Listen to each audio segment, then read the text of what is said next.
So I'm just doing another video here, and what I've decided to do tonight is part of my workings I've been doing along with IDGAF, reading through my current choice of book, which is Sacred Paths for Modern Men. And each chapter, as I've said in a previous video, focuses on an archetype that is part of yourself.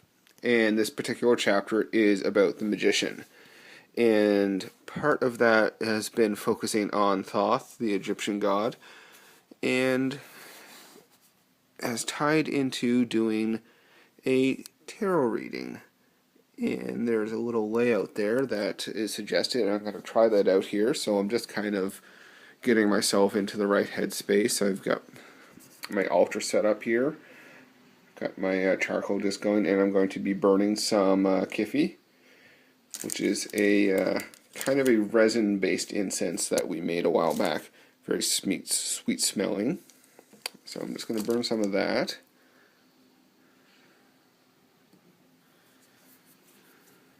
That should start smoking up in just a moment.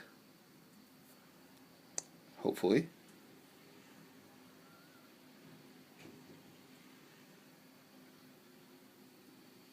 Yeah, there it goes.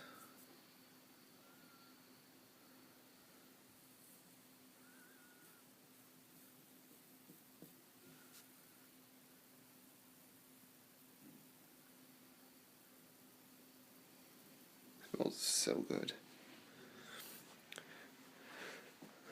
Okay, so whoa, a little wonky there. I'll just stand back up.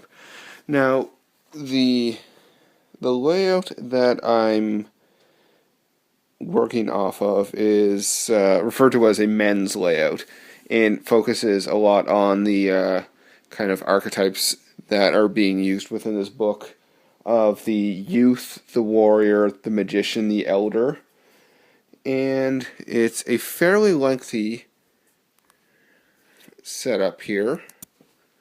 And I just lost my place in my book.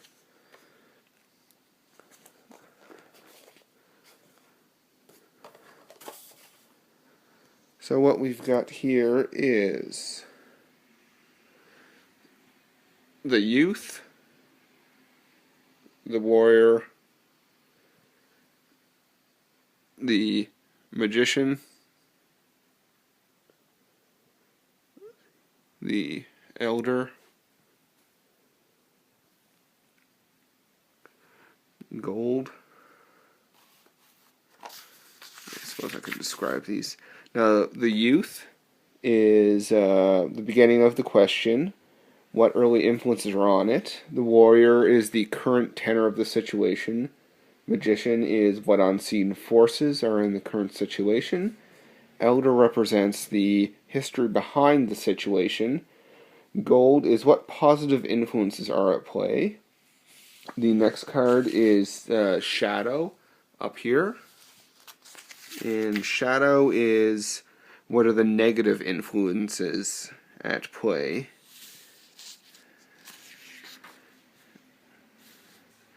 And then 7 is the mission, which is right here. And how does the question relate to mission, either yourself or someone else's? Reflection, right to the right of it, is what feminine influences, literal, spiritual, or metaphysical, are involved. Ignition is in that position there. And that represents the single point in which the entire situation, your question, your quandary, hangs. What's the balancing point? 10, right to the right of it, is action, and what can you do that will move the ignition point, move it along towards what is 11, the final card, the outcome.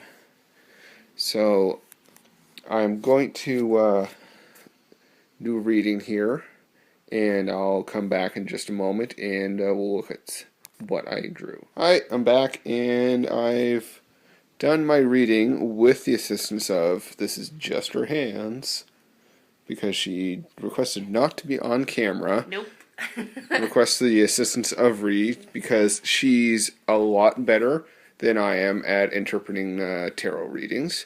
So she's going to walk us through this one, which is been basically what I refer to as a check-in reading. No general, real specific question, just a, what's going on, what do I have to be on the lookout for, what do I have to look forward to or not look forward to.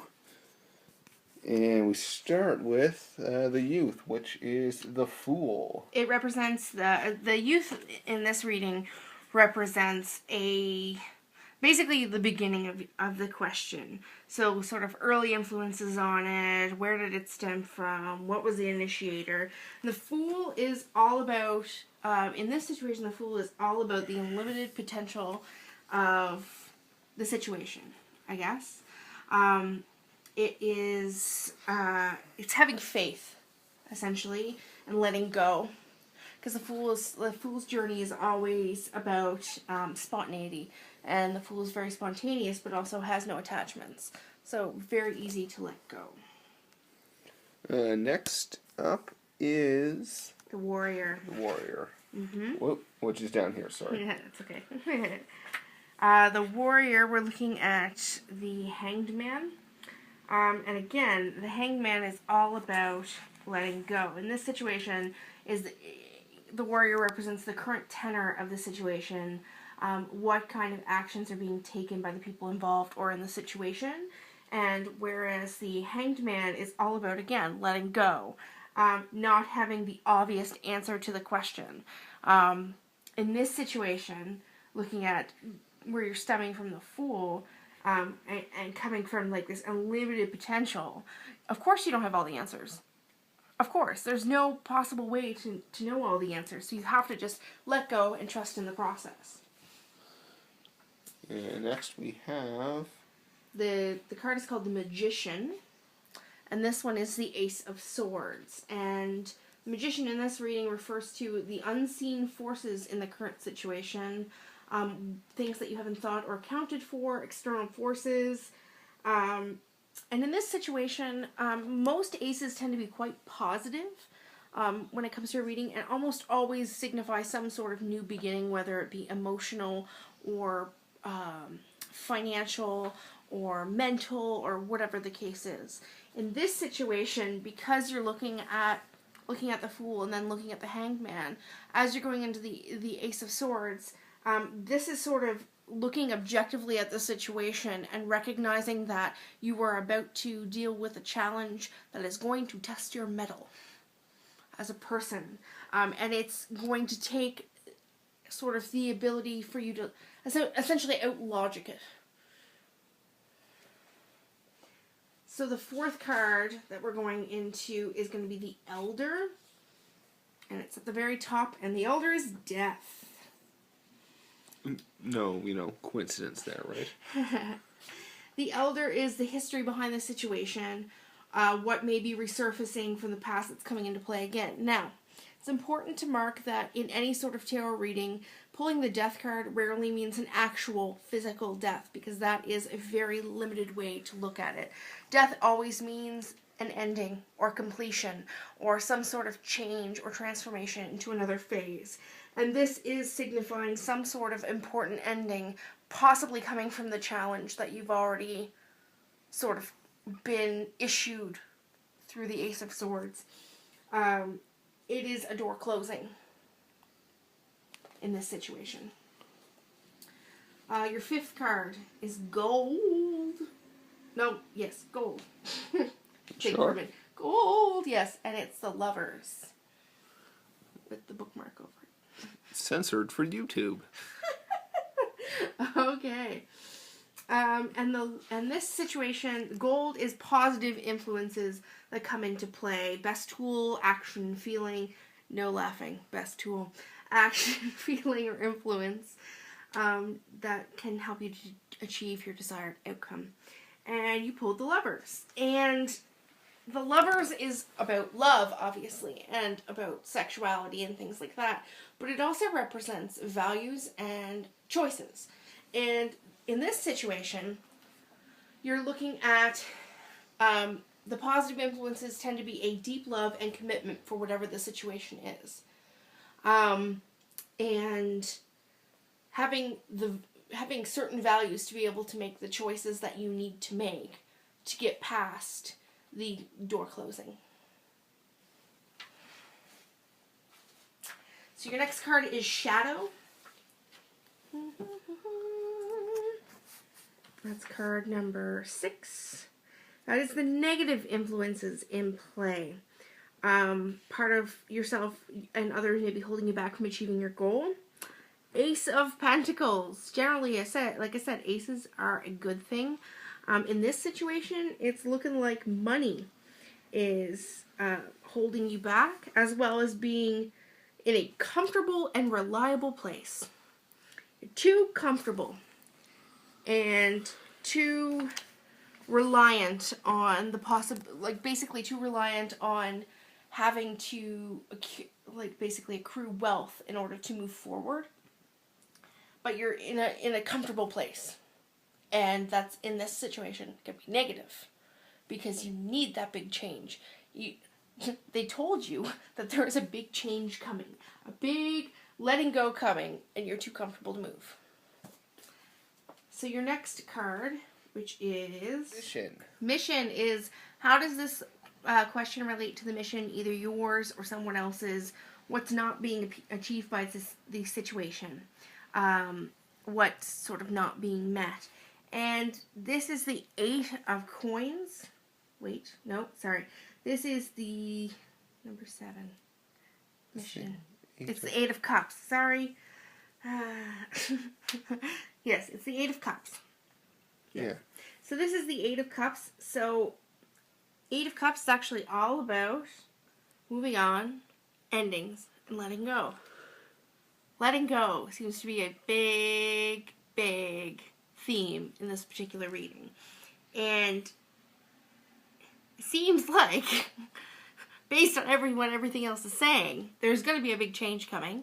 That big change means that you're just going to have to let go of whatever it is. Now, we'll go into other sorts of...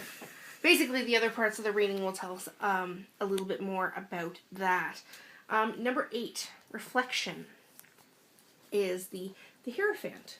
And that is what feminine influences, literal, spiritual, or metaphorical, are involved in the situation. Well, the Hierophant is all about structure, learning, and formality.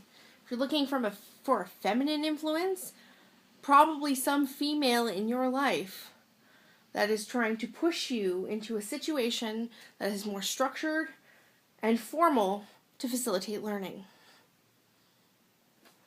Moving on.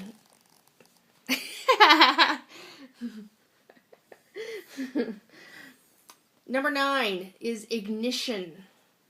It is the 8 of coins. And it's what is the single point in which the entire situation hangs? The balance point of the influences involved.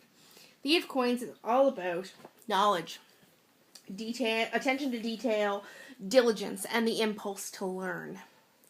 So, if we're looking at what the situation hangs on, initially when I first started sort of looking at this reading, it could have meant a lot of different things. It could have meant there's going to be a change in your job. It could have meant there could have been a change in your relationship status. But now that I'm looking at this whole knowledge viewpoint, it looks like you're in for a big spiritual change. And you have to have this desire. The balance point for which this is for you to learn is to be willing to learn. Like, the impulse to learn has to be there. That's what is balancing on this. So number 10, second last card, is Action. And it's what can be done to move that ignition point to a desired direction. Well, 10 is the Emperor. Structure, authority, order. Basically, your spirit is spiritually, you are in a place right now that is, you're in the Fool's position. You're like, I could go wherever way I want, do, no consequences. Then the brakes get screeched on. And you come across this big change where it's not fulfilling you anymore. There's something missing. And you're going to go through a big change. Whether that's, I don't think it means like you're going to go and convert to Judaism or anything, but I think it means that there's a big shift in how you look at spirituality coming up. And it lies in the impulse for you to learn. It lies in some sort of structured organization or some sort of authority in some way, shape, or form. The outcome of the situation is 11th card, 6 of Coins. Now, the 6 of Coins is an interesting outcome because the 6 of Coins is that wonderful track between the 5 of Coins and which is all about like poverty and strife, and the 10 of Coins, which is all about material wealth, prosperity, basically bountiful harvest kind of idea. The 6 is always have and have not.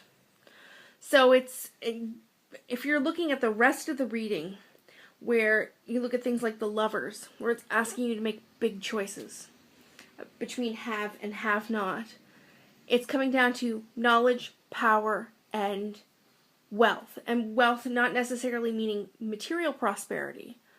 It could be spiritual prosperity.